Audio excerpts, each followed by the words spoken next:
Hi, welcome back to Straight Line Persuasion, to Module 3, Tonality. And this is where the journey really begins here, because tonality, if anything, is the most important thing that you can learn to master when it comes to influencing and persuading another human being. See, I look at it as this, almost the hidden language of influence.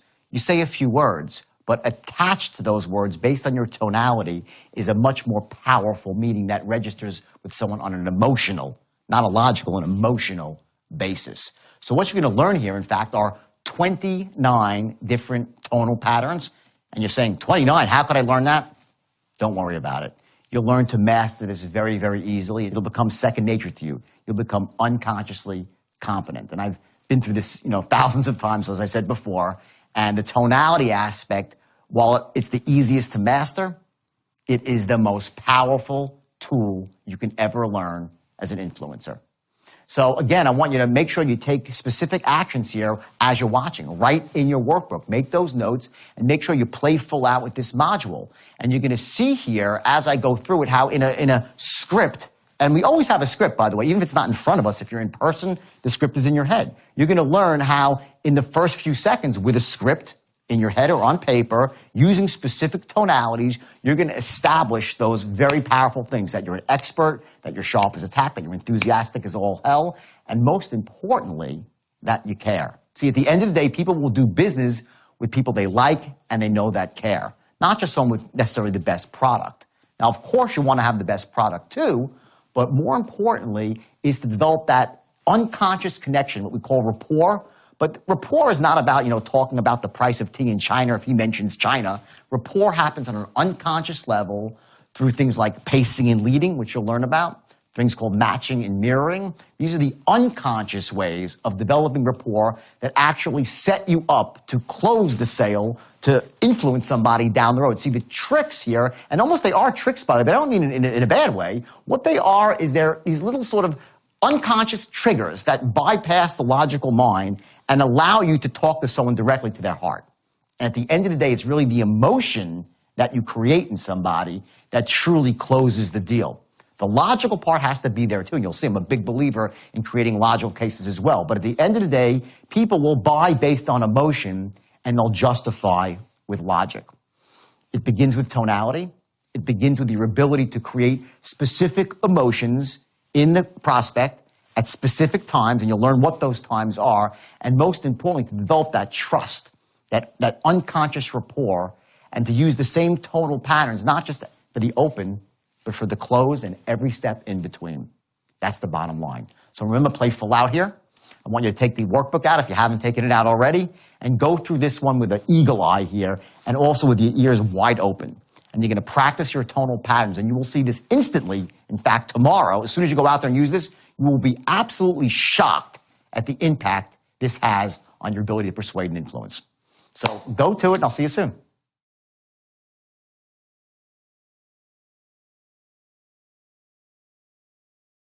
Okay, this script, okay, pretend for a second, we're going to play full out that this is the script you're trading for your business.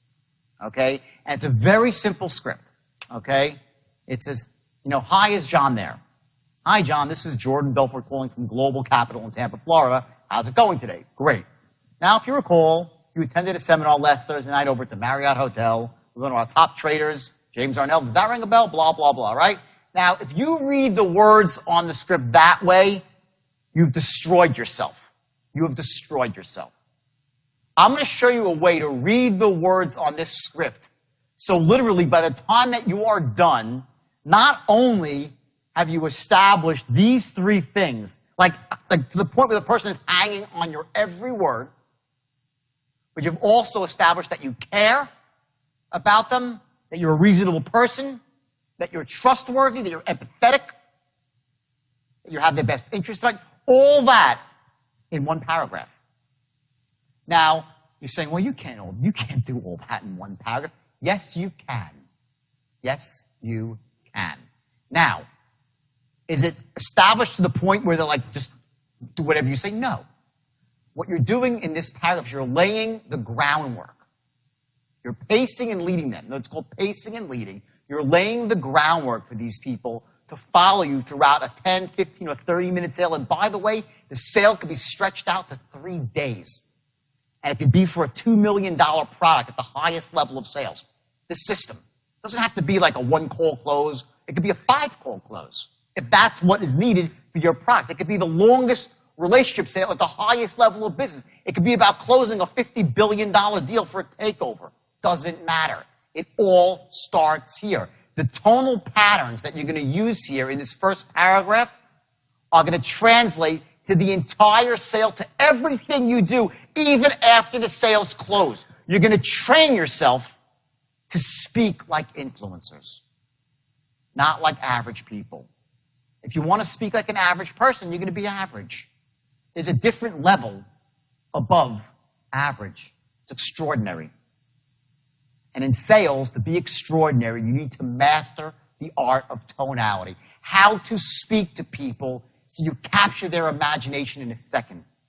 How do you create scarcity without saying, it's scarce, it's scarce? You don't create scarcity like that. Scarcity is with a tone of voice and some appropriate words and a pattern of language. But tonality is what really makes something seem scarce, or something that's a secret. Something that's really, really important, like when I lower my voice. Now, you all do this right now anyway, but you're not doing it in probably a very deliberate way. What we're going to do the next hour when we get back from break is we're going to get really, really deliberate with tonality to the point where you're like, you're going to be, oh my God, I did not know the emotions I can create in people by lowering my voice or raising up at the end of a sentence. You're going to say, you're going to start to see how powerful this stuff is, and you're going to realize, what you're going to do is you're going to realize that, A, if I do that, they're not going to close right now. But if I do this through the entire sale, and I have the right structure, and I can crack through their limiting buying beliefs, make them trust me as they should, make them trust my company as they should. And by the way, if you're working for a crappy company with a crappy product, my advice, get out now. Get out now. Because you're going to sell, because you'll take this system, you'll make a fortune, you'll hurt people. Okay? You've got to be selling a great product and working for a great company. I think you all are. I want to show you how literally every word in one paragraph and every sentence into itself, how the words are spaced out, your pacing, the pauses, every little thing in this one paragraph matters immensely. It's hugely important. And you're going to see how you're going to capture their imagination and develop these 3 things literally in 4 seconds flat, and then in the first paragraph, by the time you're done, they'll be reinforced that much more. So what I want to show you right now is how you're going to capture somebody's attention in literally 4 seconds flat. And we're going to play full out here. I want 2 volunteers from the audience. What we're going to do now is this, all right? Now, if you notice, I wrote this script. Wrote it about 8 months ago. I know it by heart. But you're going to watch that I'm going to hold the script, and I'm actually going to read from the script whenever I do this. Because I'm telling you, the key to success in sales is you take out as many variables as you can from the equation. You control what you can control, because there's a lot of stuff you can't control. Okay, so if I have a script that's perfect, and I know this script is perfect because it's been tested and it works, this script will convert everybody who's convertible as long as you say the words the right way. Now, I want you to be very conscious. I was going to run an exercise, and I was going to start off with an imperfect script and show you how hard it is to use a script that's imperfect. I wrote the first generation was imperfect. In other words, when you're writing scripts for your company, a lot of you write scripts, right? Remember that a script is a work in progress until it gets to the point when it's perfect.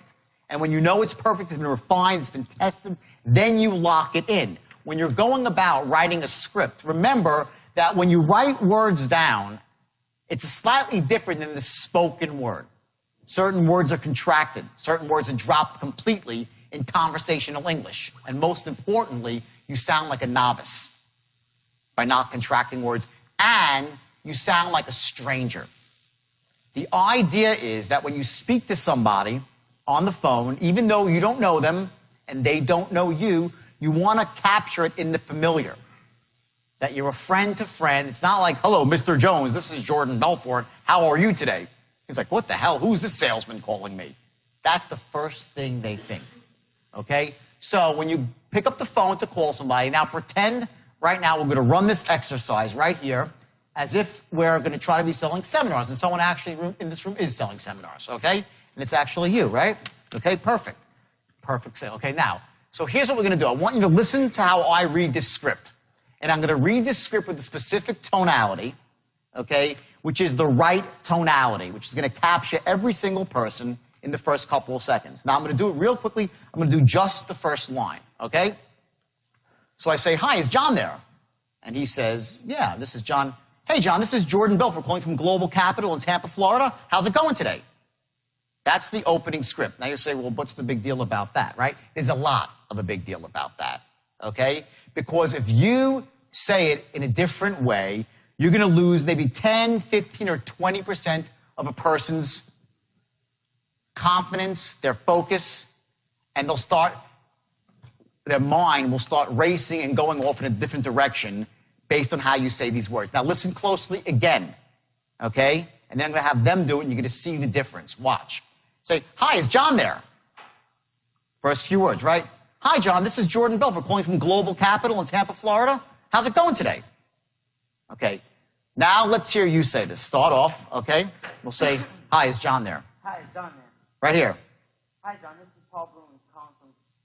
Wow, I messed up. Don't worry about it. It's fine. Keep going. From Global Capital in Tampa, Florida. How's it going today? Okay, no problem. Don't worry about the words. The words are easy to master. That's no big deal. It's not what I'm getting at here. The huge blunder that you made was like on the second word, though, okay? Now just watch. Okay, you say, hi, is John there? Hi, is John there? Okay, hi, is John there? Which is better, his or mine? Mine. Not in the same league. 99% of the salespeople that are working for you, if you're a sales manager, okay, or you yourself, whether you're good or bad, you will not say the first three words the right way. And instantly he knows that you're Sergey. Don't kid yourself. It starts right here. You're going to capture with the first three words. Okay? The guy is going to know, boom, power. I'm talking to someone that's A, an authority figure, B, they're sharp, B, they're... Did he sound sharp? No, he's nervous, of course. He's on the stage. That's fine, okay? But did he sound sharp? He didn't say yes. He sounded like, well, just some other guy called me on the telephone. You're entering somebody's world. You call somebody up, you knock on their door, they look at you, you are entering their world, okay? Most people's world is not full of excitement. It's not full of positive energy. It's full of boredom and tediousness and averageism. When you come in there, bam, with excitement, they want to speak to you. If you come in there dull and humdrum like another, what do I need this for in my life? I already got enough of that. Now, you're not like, hi, is John there? You're not going to do that, right? But it's, hi, is John there? Boom. Instant, I'm enthusiastic, I have something. Do you understand that when you say that, they realize you have something? If you say it right, they know you have something important because you're enthusiastic. Don't kid yourself. The picture is forming. Okay, hi, is John there? I'm excited, I'm upbeat. It's critical, mission critical for any person on the phone. Okay? In fact, I'll tell you a story because it goes to sales in person too. And ultimately, we do meet most of our customers at one time or another. Okay? Or we should, okay, if it's possible. I was in the mortgage business. I made a fortune in the mortgage business. After I got in trouble with the stocks, as you know, okay, I had to go to jail. I spent 22 months in jail. And the fact that I have the life I have now where I go around the world and speak to massive crowds is a miracle unto itself. And it was a long way back to this point right now and a lot of struggle. And I sincerely hope that most of you will never have to know the crap that I went through. Being separated from my kids, and it was awful. It really, really, I hope you cannot empathize with me because it was awful, okay? But there was a window after I got in trouble and before I went to jail where I actually started a mortgage company and I built it into a huge company like in a year, which was not that difficult in 2001. If any of you know, we're in the mortgage business. It was very easy to do, but I built it very quickly and I came up with this idea to go door to door.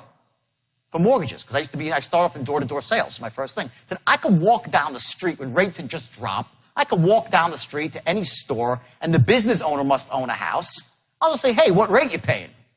And the guy will say, I'm paying 8.5. Really, I could save you a ton of money. How hard is that to do, right? So I came up with that idea, and I wrote this little script, and I said to my partner, his wife, I said, come on, you come with me, okay, and we're going to go up to some place. Now, understand this. I want you to learn a lesson here. I had already was making $50 million a year for many years. I was in newspapers all the time. I was well known as the Wolf of Wall Street, all this crap, right? And you would think that I was too proud maybe at the age of 40 to go knocking on doors. I was banging on doors till my knuckles bled. Never ask a salesperson to do something that you wouldn't do yourself. They won't respect you. They won't listen to you. And also, you can't possibly perform as a manager, as a trainer, at the highest level unless you have done it yourself. Okay? I think one reason you listen to me is you guys know I'm the real deal. I'm not just, this is not theory. I use this to make hundreds of millions of dollars and turn morons into closers. Okay? It works. It works. Okay? So I took my partner's wife, said, listen, I gave her a quick training, said, I'm going to go down the right side of the street and you go down the left side of the street. Okay? She's like, okay, great. You know, she's a really nice girl, right? So we're going to New Rochelle, where I figure hopefully no one will recognize me when I walk in the door, right? So I go it's like 30 miles away. I have a little bit of pride left, all right? So I go down. The first person I walk in, it's like a diner. They're not interested. Second person, DeRosa Seafood. I walk in, the guy behind the counter in a fish market said, hey, is the owner around? He goes, yeah, I'm the owner. Hey, my name's Jordan. I'm a mortgage broker. I'm doing refis. What are you paying? He goes, $8. Like, are you kidding me? I could save you a ton of money. Open up my book. Boom, boom. In 5 minutes, I closed the deal and made $8,000. 5 minutes. $8,000, all right? I go down 2 more rejections. The fourth door, bam, a hair salon. I close the guy who's selling hairbrushes to make $11,000 on one street in 2 hours, all right? I make my way down the rest of the street, no more sales, all right? I go to the other side of the street. My partner's wife, Shelly, the nicest woman in the world, okay? She walked around with a Bible. She was a really God-fearing woman, a great woman, okay? And I walk down, and I see her sitting on a bench crying. Okay, she's like, what's wrong? She says, nobody wants any mortgages. They don't want anything. I'm like, what are you talking about? I just made 20 grand, Shelly. She's like, what do you mean? No one wants anything. I'm like, did you go to all of these stores? She's like, yeah, I walked in every store and they threw me out. I'm like, follow me, okay? I take her back to the first store, nothing. Third store, boom, I hit $8,000 in a jewelry store. The same store she walked in, I walked in 5 minutes or 30 minutes later and closed the person that threw her out. Next 3 stores down, boom, a body shop. This guy, I forgot his name. I made $12,000 in a body shop. She went into the body shop. She set up and said, get out of here. No soliciting. Now, what was that about? It was from the first second I walked in the door and opened up my mouth, bam. I was enthusiastic, sharp as house, and most importantly, a figure of authority. It was something that came off in the first couple of seconds. You know who Jacob the jeweler is? Famous jeweler. Anyone know Jacob the jeweler? Okay, couple. Famous big-time jeweler. So now I build this mortgage company, right? And it's rocking and it's rolling. And I have like 45 people, and I'm making a lot of millions of dollars a year, right? And I'm still going out, and I love selling door to door. I get off on it. So once a week, I would take 3 sales with me, and I'd go out, I'd just walk and knock on doors and make 50, 60 grand. Like clockwork, all right? So I go and said, I'm going to go to the jewelry district in New York, where there's just booths and booths and booths. Anyone from New York and Michael's, right? Where there's like literally 500. They're just concentrating. They're all owners. I'm like, what could be better than this? I'll make a bloody fortune. So I go into the jewelry district, right? And I go down with these 3 salesmen in tow. I make $100,000 in an afternoon. $100,000. Finally, I loop around to the other side of the street, nothing. I walk into some really big thing, big store, right? And it's like one giant booth in the back. And I walk in with my little crew. I walk right up to some woman. I give her my pitch. And she's like, I'm paying 7.5. And then she says a couple. She says, why am I talking to you? I'm like, what do you mean? She goes, I never talk to, I throw everybody out of the store. Why am I talking to you? It was Jacob's wife, Angela Arabov, okay?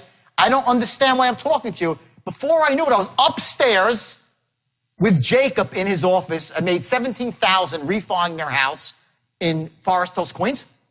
I was at their house for dinner that night. They did not know who I was.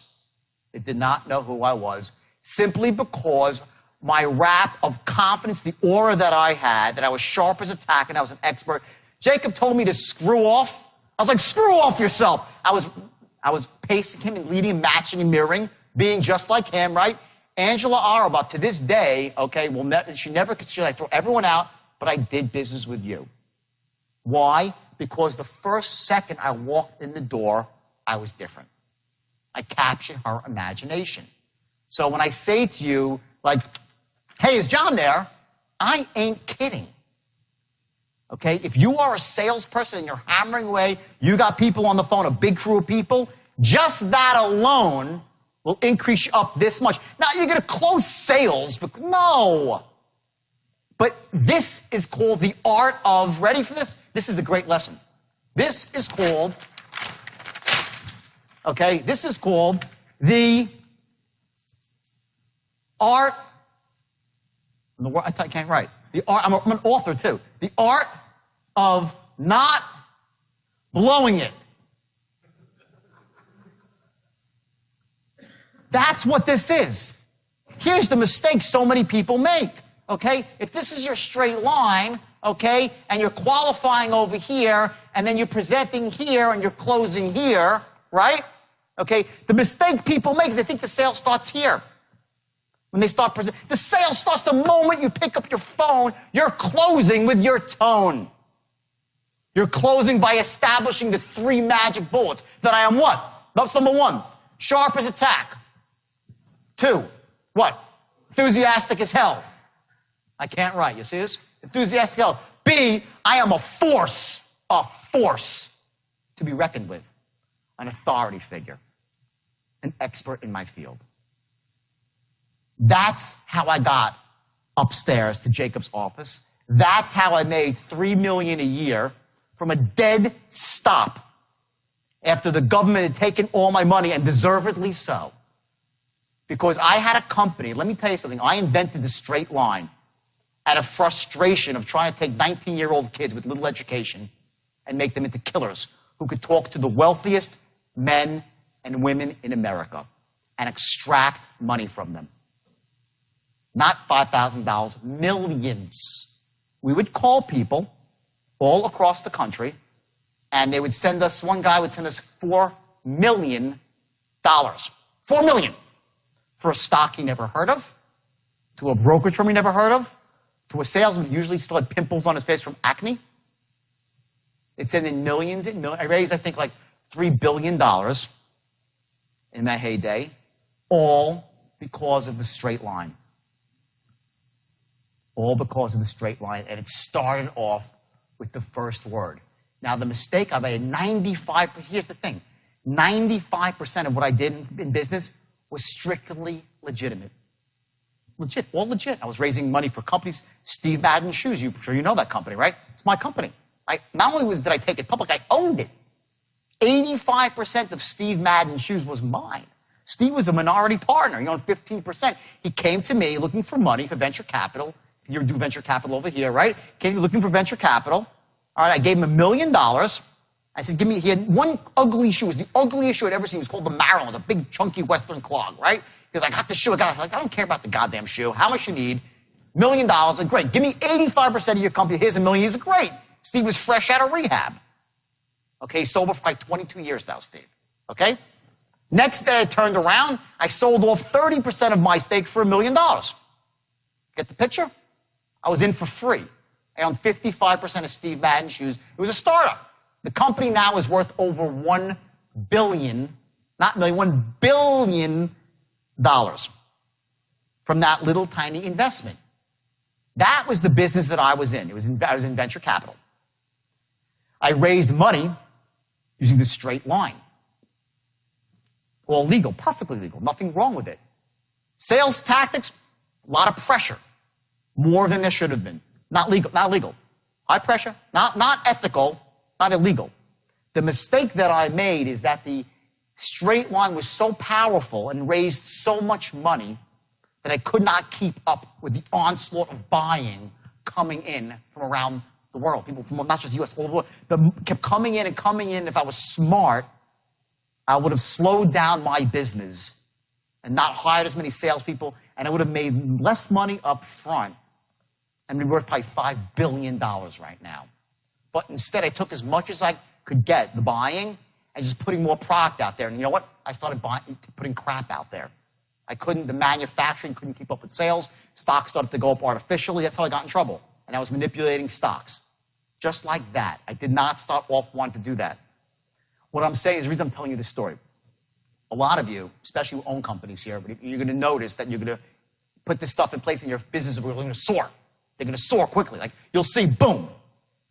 Just don't let it go out of control. You need to have the other side of the equation. You know, if it's loan mods or credit repair, okay, you got to be delivering the service that you promise with the straight line. You can't deliver them crap, or else it's going to reverse on you and implode, and you'll end up like I did, having to start over again. Thankfully, the skill set, the system, allows me to go out from a dead stop anywhere without, flush me down the toilet bowl. I get the license, right? I come back up with the plumber's license. That's what this does, and it'll do it for you too. But learn from my mistakes, okay? You take this system, which is all powerful, and put it with the best product at the best price, and bam, you will have a life that you will not imagine. Let's go back to this real quick here, okay? Hi, is John there, okay? So he says that, say, hey, John, this is Jordan Belfort calling from Global Capital in Tampa, Florida. How's it going today? Okay, let me hear you say that. Hi, John. Hi, John. This is Paul Bloom calling from Global Capital in Tampa, Florida. Okay, stop. He said, this is Global Capital in Tampa, Florida, right? Watch this, okay? Huge mistake. Forget that he's stumbling on the words. That's irrelevant, because you fix that. You read it 10 times, he'll know the words. That's just because he's nervous. Don't even worry about it, okay? He said Global Capital in Tampa, Florida, right? So he says Global Capital, downbeat, in Tampa, Florida. Downbeat. That's called a declarative. Global Capital in Tampa, Florida. Right? And you know what he's saying? Who gives a shit? Really? Or he's saying, sorry, who gives a damn? Okay? Who gives a crap about Global Capital in Tampa, Florida? Because all you gave him was some information. So now you say Global Capital. Let's hear it again. Say Global Capital in Tampa, Florida. Say it. Global Capital in Tampa, Florida. Perfect. Okay, that's declarative. Now watch this. Okay? Now I'm going to do what's called infer a micro agreement, okay, by raising up my voice at the end. Watch this. Hi, John. This is Jordan Belfort calling from Global Capital in Tampa, Florida. Right? Tampa, Florida? Tampa, Florida? When you raise your voice up like that, what you're doing is saying, right, you recall, don't you? This works every time. Okay? Global Capital, upbeat. When you raise your voice at the end of a word, his unconscious dialogue searches for, should I know this? Right? My daughter was the greatest salesman on earth at the age of 5. You told me, Dad, you were taking me to the store, right? I'm like, she short circuits my brain. Now, I know I didn't tell her that she's going for ice cream or a toy, but she goes, she would say to me, Dad, you're going to the toy, right? Now, you can't say to the guy, I'm from Global Capital, right? You seem like a fool. But by raising your voice up at the end of the words, watch, you're inferring 2 micro-agreements in one sentence. You're saying, Global Capital in Tampa, Florida? How's it going today? He's like, okay. You short-circuited his, he said, yeah, I guess I heard of Global Capital in Tampa, Florida. That's what his unconscious dialogue is doing now. It switches. Okay? Now, again, is he going to close because you did this? No. But that same tonality is going to be used about 300 times in the overall script to generate the precise emotion, the precise agreement that you need for him to break his limiting buying beliefs, to know that he can trust you, to know that you care about him. Okay, I see some ahas going around the room right now. Okay, this is going to be a lot of ahas in the next 30 minutes. Okay, this is the golden ticket. Okay, one paragraph can change everything for your sales force or you as a salesperson. And we're going to do this through the whole script and then get into the straight line, which is almost freaking evil. That's how effective it is. And I swear, please, I'll say it again. And I was, for years, people wanted me to teach. I wouldn't teach it because after what happens, I'll never do this. And I said, I'm stupid. Of course I could teach it. You got to just teach the ethics too. Okay? This is powerful. So, okay, he says that. Now let's go to you. Okay? So I say, how's it going today? So what do you say? Oh, good. I say, great. Not great or not great. Okay, great. Okay, great means I'm genuinely happy to hear that. You couldn't say, great, I'm really happy to hear that. You'd say, what a disingenuous asshole that is, right? So what you're going to say is great. Okay, now let's hear next words. Great. Now, if you recall, okay, yeah, great. Now, if you recall, we attended a seminar last Thursday night over at the Marriott Hotel with one of our top Forex traders, James Darnell. Does that ring a bell? okay, now, what did she do right? What did she did a couple things really well there, okay? Either you did it before, you learned from what I just said, but she raised her, couple of things, times she raised her voice up very effectively. Number one, at James Darnell, okay, starts off like this. The first thing she did that was brilliant, okay, she said, now, if you recall, she didn't say that. She said, now, if you recall, and she added what's called the tone of mystery. Okay, write that down, the tone of mystery. When you say to someone, now, if you recall, okay, say it your way. Say, now, if you recall. Now, if you recall. Okay, now, if you recall, which one sounds better? First or the second? Second, maybe slightly, right? Now, say, now, if you recall. Now, if you recall. Okay, down a notch. He hasn't got it yet. That's fine. You're going to get this stuff, and you're going to become what's called unconsciously competent at this stuff. That's where you're going to get to very, very good. It's easy. Once you figure you'll crack the code, we'll do it. No big problem. So he says, now, if you recall, that's what 97% of the salesmen on earth will say. They'll go through the script like this. They'll say, hi, is John there? Great. Hi, John. This is Jordan Belver calling from Global Capital in Tampa, Florida. How's it going today? The guy's like, what an asshole I got on the phone right now. Another salesperson. That's where you're at when you do it that way. Say, great. Now, if you recall, okay, done. He's like, no, I don't recall. I don't recall. Now, if you by saying, now, if you recall, he's like, what? He's like, what? The tonality switches up something in his brain, and he tries to recall because he does not want to be thought a fool. What you're saying is, now, if you recall, he's like, do I? That split second that you stop him from saying, what an asshole, allows you to move forward down the straight line. If you miss the opportunity, he's off the line. You get it? He's off the line, okay? He's already monitoring, his mind's going off in someplace else. He just wants to end the call, and you've blown it, and now you got to play serious catch-up ball, okay? Why is it that you have some people that are top producers? What is it? Is it an accident? It's never an accident. Some people are born closers. All that means is a born closer is they've unconsciously mastered the art of tonality, controlling a sale, okay? The straight line allows you to kind of grab that back if you're not a born closer and make yourself into a trained closer. That's what it does. So now we'll move forward, okay? Global Capital in Tampa, Florida. Okay, hasn't great. Now, if you recall, now listen to me say it. If you recall, you attended a seminar last Thursday night over at the Marriott Hotel.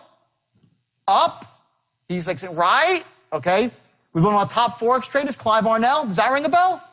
I have 4 micro agreements in there. It's like, right. And he's saying, right. He's like, yeah. And he's saying, yeah, and you get it. You've led the guy on to the next thought. Versus saying to the guy, okay, you do the whole thing now, if you recall. Now, if you recall, we attended a seminar last Thursday night at the Marriott Hotel with one of our top Forex traders, James Darnell. Does that ring a bell? Good. She said she did Marriott Hotel versus Marriott Hotel. Over at the Marriott Hotel, capture the tonality. Try it again. The Marriott Hotel? The Marriott Hotel. Good. With one of our top Forex traders? With one of our top Forex traders, James Darnell. Top Forex traders, right? Raise your voice up. With one of our top Forex traders, James Darnell. Does that ring a bell? Does that ring a bell? Good. Okay. Now, it's a little choppy because she's just done it for the first time here. But what happens is when you do this with 3 micro agreements or 4 in one sentence, the person will just say, yeah, I have, whether he has or hasn't. Because people do not want to be thought to be out of the loop. Okay, let's hear you say it now. Great. Now, if you recall. Great. Now, if you recall, Okay. we attended a seminar Stop now. Here, ready? Say, now, if you recall, I want you to narrow your eyes when you say that. Now, if you recall. No. Go like this. If you're like trying to figure something out, I'm going to teach you something called a physiological trigger right now. Okay? We're going to go through this a little bit more in detail. But what happens is you have certain physiological triggers that will allow you to capture a tonality. Some people, when they want to sound certain, they tap their hand, like they go like this, and they sound certain. Other people, when I say, whoa, no big deal, if I'm on the phone, I say, listen, it's just a matter of a very simple thing. I'll push my hands out, and I do the gesture, despite that they can't see me, because they can see me. Okay? You can create a gesture by moving your body a certain way. We're going to do an exercise tomorrow where you're actually going to learn what your own gestures are and figure out how to get yourself into certainty, scarcity, very powerful. So what I want you to do now, one of the things that works with this now, if you recall, see how I narrow my eyes a little bit? Now, if you recall, so say it, narrow your eyes like a little bit, almost like it's a mystery. Try it now, say it. Now, if you recall, Better, okay. You attended a seminar, so. You attended a seminar last Thursday night over at the Marriott Hotel with one of our top Forex traders, James Arnell. Does that ring a bell? Okay, you got James Arnell right now. Let's go. One of our top Forex traders? With one of our top, Don't worry. with one of our top Forex traders, James Arnell? James Arnell. Does that ring a bell? Does that ring a bell? 3 agreements together. Now watch. I want to show you something very important. Sounding like the expert, okay? What sounds better to you? Ready? These are the words. With one of our, right? So if you're speaking to somebody in conversational English and trying to influence them, okay? If I say to you, at the Marriott Hotel with one of our top Forex traders, Clive Arnell, okay, I don't sound sharp as a tack because, frankly, the words with, one, and of, and our are really irrelevant. They need to be put together into one word to sound boom, to the point, okay? So I'd say with one of our. This is how people sound interesting. Remember Ferris Bueller's Day Off? Who's seen the movie Ferris Bueller's Day Off? Hi, my name is so-and-so. Remember the teacher? He goes, Bueller, we're talking about the economic depression in 1934, and they had the Smoot-Hawley Act, right? And all the kids are like, snoring. What is that? That's the exaggeration of the world's worst tonality and pacing, right? Every word is said with the same tone and the same beat and staccato, right? That puts someone to sleep. The brain habituates. Okay? If you're listening to the radio, it's bom, bom, bom, you turn the station. You habituate. You don't want to hear it, right? So if you say to someone, one of our top Forex traders, okay, the expert says with one of our top Forex traders, not with one of our top Forex traders. That's what a novice says. And is a novice sharp as a tack? No. Is he an expert? No. You don't think that the reason I walked down the street and she walked down the street and we got 2 different results was because of that? It was just that. I walked in, hey, what are you paying on your mortgage? Not, what are you paying on your mortgage? What rate are you paying? Or what rate are you paying? No, what rate are you paying on your mortgage? Boom, I'm in a rush. Either you want it or you don't. This is so powerful for people, especially on the phone, and a lot of your opening calls come on the phone because it's the easiest way to qualify, okay? So what I want you to do is I want you to contract these words together. So it's going to be the Marriott Hotel with one of our top, not with one of our top, it's with one of our, you get it? Your stress words are Forex trader James Arnell, right? So it's not with one of our top Forex traders, James Arnell. It's one of our top Forex traders, James Arnell. Does that ring a bell? So let's hear that. You try it. With one of our top Forex Bingo. You hear the difference? You catch that difference? Now you're saying, well, does that make it? It makes a big difference when you're here in the sale, okay? When you're here and you're trying to make points, really salient points, and get to a close. Those ways you group the words together. You need to learn what words to group together and what words stand out. That's how you keep somebody's attention, okay? One of our top Forex traders, James Arnell. One of our top Forex traders, James Arnell. Does that ring a bell? Does that ring a bell? Much better. Okay, great. Say it. Yeah, it does. Okay, great. Now. Yeah, keep reading.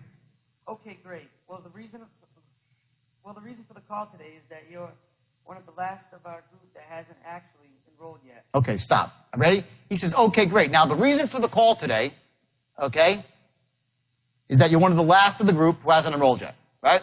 You say, okay, great. Now, the reason for the call today, which one sounds better, his or mine? Okay? They're in the same league? Say it. Say the first one. Go. Now, the reason for the call, say it. The reason for the call. Okay, now, the reason for the call. Okay? By dropping your voice, okay, you imply that you have something that's a secret and that it's scarce. And it's very specific. You're going to learn, this is one of the most powerful techniques of all to closing, okay, is dropping your voice when you have something that's a secret to imply scarcity. Not that often you can hear about this. Get it while it lasts, okay? I say to someone, if you want someone to listen, you yell. If you want them to really listen, you whisper. There is so much power in a whisper, especially when they know that you have this thing I called, write this down, bottled enthusiasm. There's something that you have in here. It's like a chi that you have as a salesperson. It's this sort of ability that they know you are so enthusiastic and so spot on and sharp as a tack. They know it's there. They know it's there. And it can be unleashed at any second. And when you don't use it, they respect you more. If you come off sharp as a tack, I'm sharp as a tack, you lose it. You're done. Sharp as a tack becomes boring and dull. I'm sharp as a tack, and the reason for the call is this. Very simple. If you have 60 seconds, I want to share the idea with you. Got a minute? Not, got a minute? People say, got a minute? What sounds better? Got a minute or got a minute? Are they in the same league? Do they get the same response? What does got a minute mean? They're like, oh shit. They're like, I don't know. This guy's, what is he going to ram down my throat?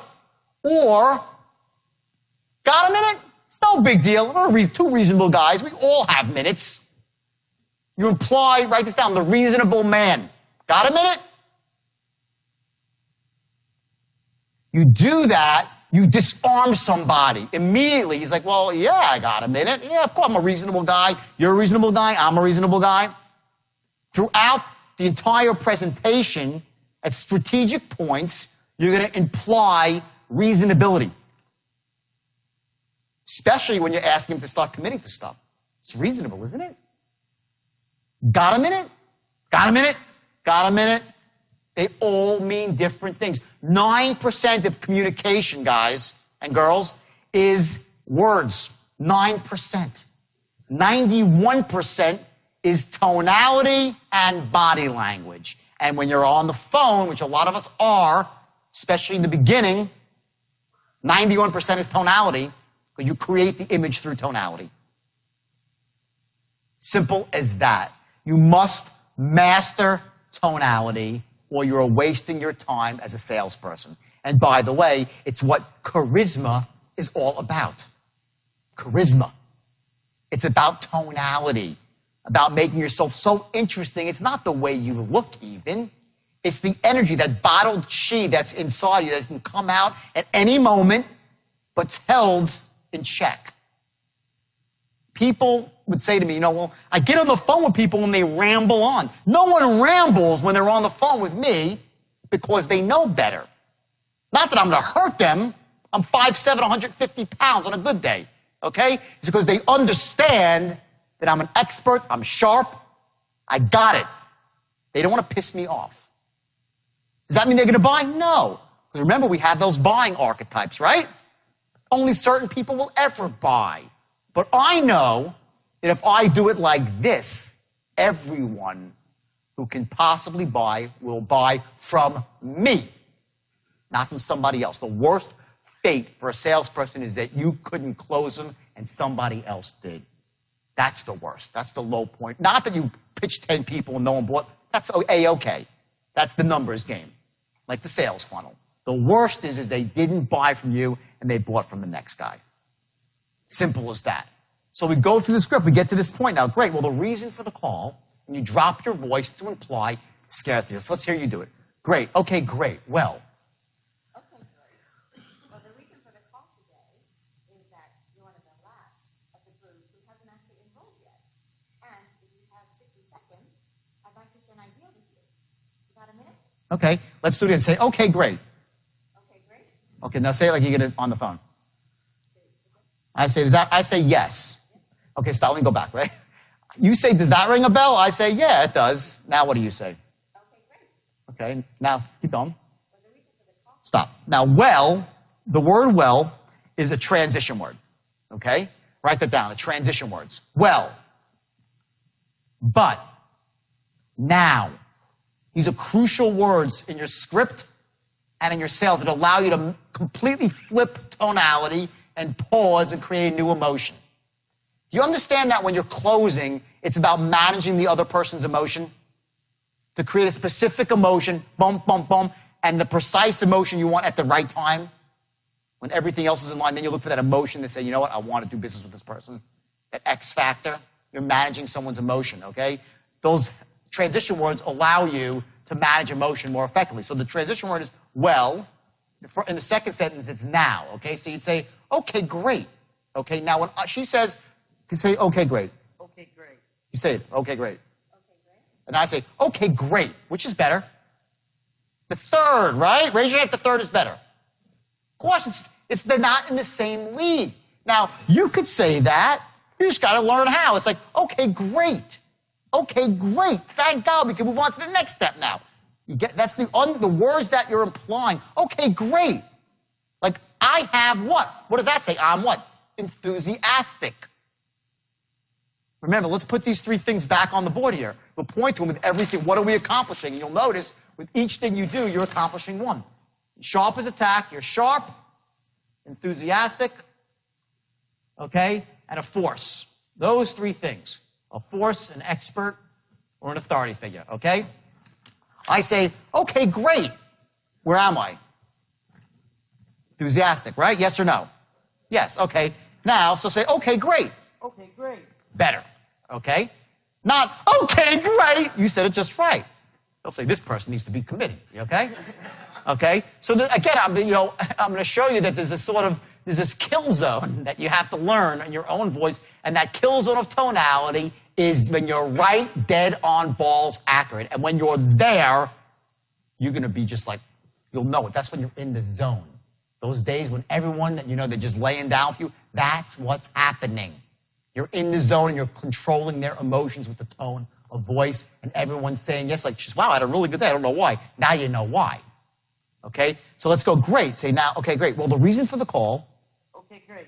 Well, the reason for the call. Okay, ready? Now watch this. Ready? Great. Now, well, what you do is you start off here. You're like, well, and you're here.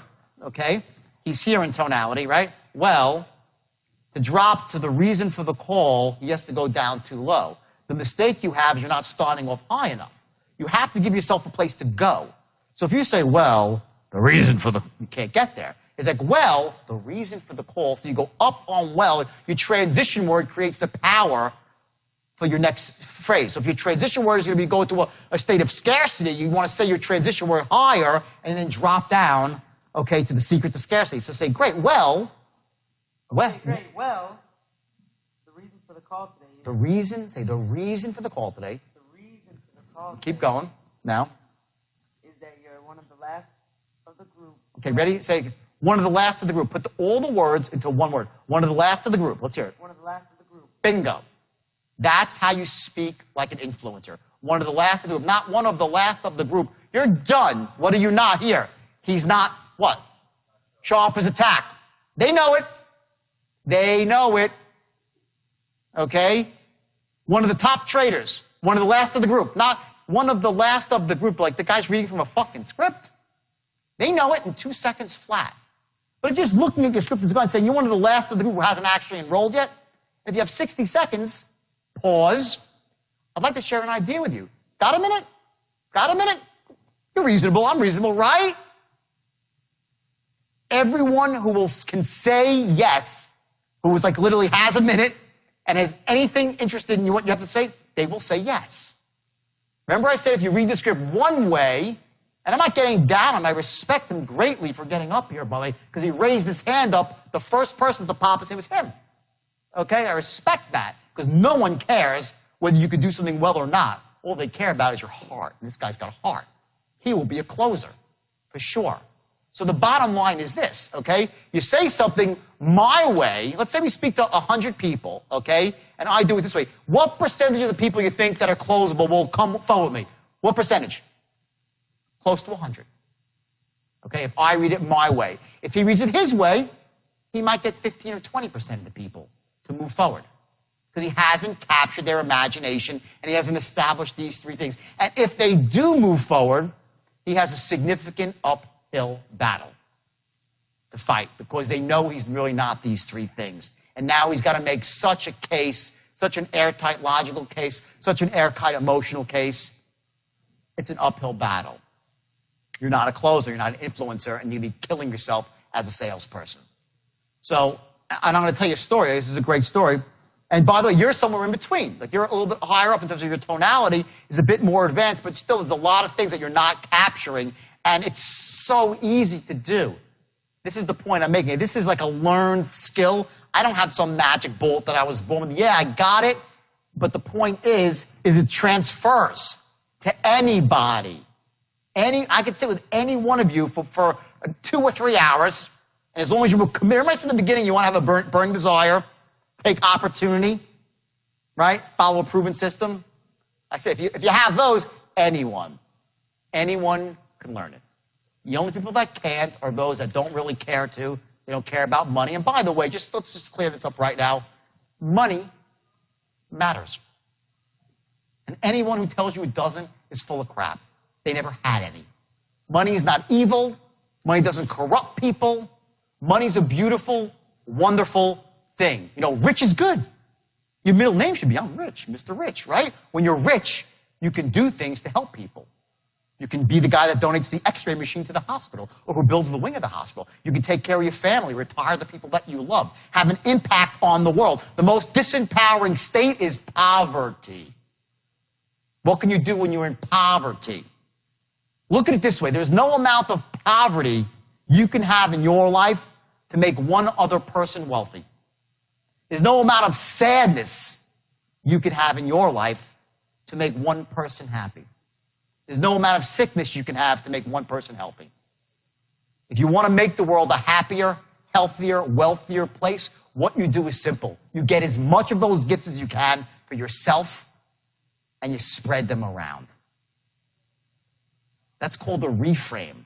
You have any limiting beliefs about money, squash them. They're crap. Whatever was fed to you when we were this big, someone was fed limiting beliefs that money might corrupt in some way or it's evil. Money's a beautiful, wonderful thing. Now, does that mean you're not going to have problems? No, you have more problems when you have rich because you got more stuff going on. But you get to show up to your problems in style. In a limousine, a nice watch, in a beautiful suit, right? That's what money does. You show up to your problems in style. So wipe that out of your head. Money is beautiful. It's wonderful. Get money and then give it away. Take as much as you need for yourself, then you spread the wealth around. And then more money comes to you. That's a state of abundance versus scarcity. Like, I got to grip every penny, okay? So how you perceive money in this world, okay, and your own goals for money will dictate where you go in life with money. Just imagine it this way. If you know, money doesn't really matter. Oh, really? Just imagine if you're in a marriage, you say, well, my wife doesn't really matter. How long is she going to stick around? Well, how long is money going to stick around if you don't think it matters? It's going to go like your wife or your husband. Money matters. Closing matters. Because closing, remember the funnel? Closing and prospecting and dialing leads to money. Okay? And it starts right here. So here's the deal, okay? We'll do it one more time. Start from the top. Hi, is John there? Hi, it's John there. Better than he was before? A lot better. Okay? Give the man a round of applause. Okay? Bingo. Okay? Is he going to close sales? No. Okay? Did he create an image? Yes. Okay? He's enthusiastic. He might have something. Next, go. Hi, John. Let's hear it. Hi, John. This is Paul calling from Global Capital in Tampa, Florida. How's it going today? Okay, close. Ready? You were good up to the point you said Global Capital. You declared. Global Capital, he's like, so the fuck what? Okay? That's what when you say Global Capital with a downbeat, mistake. You did it all great. Say, hi, John. This is Jordan calling from Global Capital in Tampa, Florida. Let me hear your upbeats. Go. Do it again. Hi, John. Hi, John. This is Paul calling from Global Capital in Tampa, Florida. How's it going today? Give the man a round of applause. Okay? Bingo. Okay? Say, great. Now. Great. Now. Now your eyes. Now mystery, right? If you can recall. No, now, great. Now, listen to me. Ready? Great. Now, if you recall. Great. Now, if you recall, you attended a seminar last Thursday night over at the Marriott Hotel with one of our top four ex-traders, James Arnell, Does that ring a bell? Getting better. Now I want you to listen to me. Ready? Say, what one of our top Forex traders? Up, right. James Arnell. Does that ring a bell? I'm going to hear three go over at the Marriott Hotel with one of our top, let's hear the right from there. Over at the Marriott Hotel, let's hear it. Over at the Marriott Hotel with one of our... Okay, here's the problem. He's up.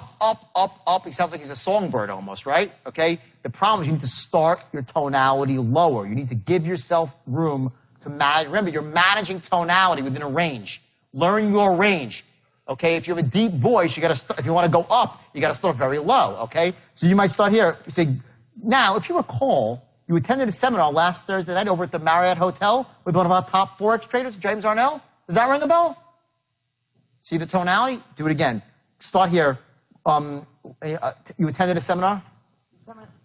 You attended a seminar? You attended a seminar last Thursday night over at the Marriott Hotel with one of our top Forex traders, James Arnell. Does that ring a bell? Bingo. On the money. Okay? Now let's move forward. Okay, great. Okay, great. Well, the reason for Stop. Okay, great. Well, not the reason. Well, the reason. There's a reason for the call today. Okay, this is the major transition to say, I got something for you. I'm not just calling to say hello. I'm calling to sell you something. That's really what you're saying right here. Okay? Well, the reason for the call today, I didn't call you yesterday. I didn't call you tomorrow. I called you right now for a reason. And my tonality drops. But is there power behind it? It's not like the reason for the call today. No, it's the reason for the call. They feel it. It's there.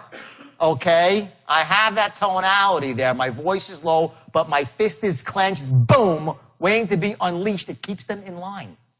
They know. They know. They know those things. Okay? So say, great. Now, well, the reason for the call is here. Okay, great. Well, the reason for the call today is... Okay, well, hit R. Well, the reason, give me a big R there. Hell.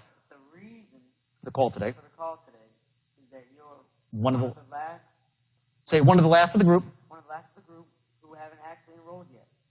And if you have 60 seconds, I'd like to share an idea with you. Got a minute? Okay, you have 60 seconds. Here, watch, ready? Reasonable man, ready? You have 60 seconds, what's the words? Listen, if you have 60 seconds, if you have 60 seconds, okay, you're like, oh my God, a salesman. Or if you have 60 seconds and the unspoken words that I've just said are, write this down, which everybody has.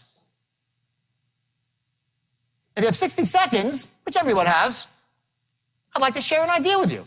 No big deal. Got a minute? I'm a reasonable guy. You've said all that. You don't realize it. Or you haven't said it, and you're wondering why they don't want to move forward. You get it? It's that simple. Okay? Let's hear it at the end. Okay, great. Well, the reason for the call today. Okay, great. Well, the reason for the call today. Well, the reason for the call today. Well, the reason... Stop hard. Well, say well louder. Well, the reason for the call today is that you're one of the last of the group who haven't actually enrolled yet. And if you have 60 seconds, I'd like to share an idea with you. You got a minute? Good. Must give him a round of applause. That's great. You did well. Let's go and do real quick now, okay? Hi, is John there? Hi, is John there? Right here. Hi, John.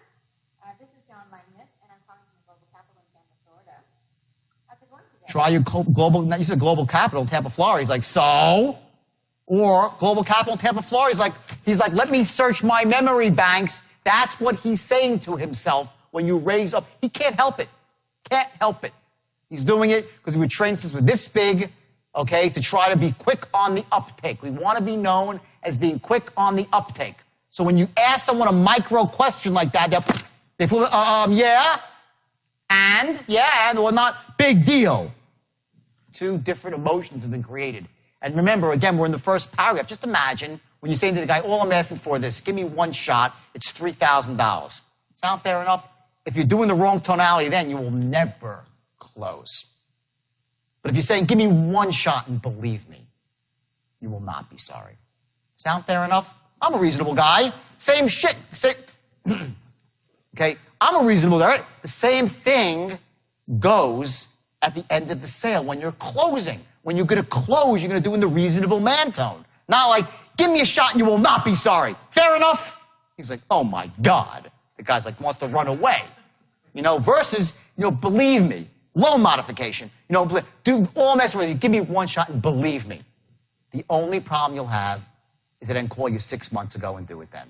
Sound fair enough? Which is better. Or, give me one shot. The only problem I didn't call you 6 months ago, I would have got you started then. Fair enough? He's going to say, what an ass. Okay? Or, the only problem you're going to have is I didn't call you 6 months ago and do this for you then. Sound fair enough? You've said there's so much. I care about you. I care about your family. I'm going to help you put control in your life. And I am an expert. They all want to deal with the expert.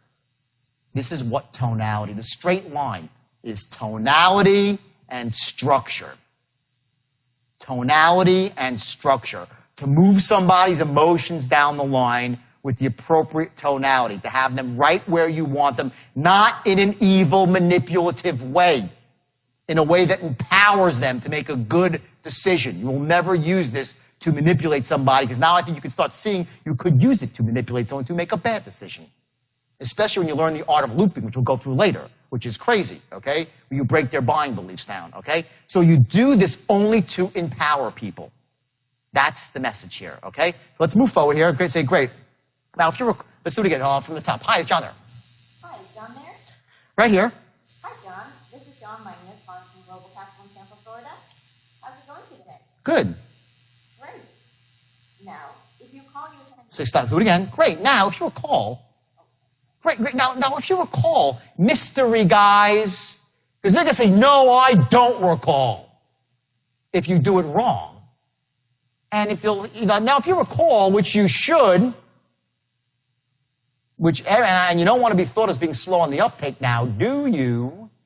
Now, if you recall, like most reasonable people do, like most smart people do, can't say that. You can say to the guy, now, if you recall, because you're not a fool, that you attended the seminar, you can't say it. But you can imply it with your tone, okay? And you manage the sale, and you move. Do you understand what's happening here? You're moving. It's always about moving forward towards a close. You're closing from word one, or qualifying them out and directing them to the right source where they can get what they need. That's when you're really operating at the highest level of sales and ethics at the same time. Simple as that, okay?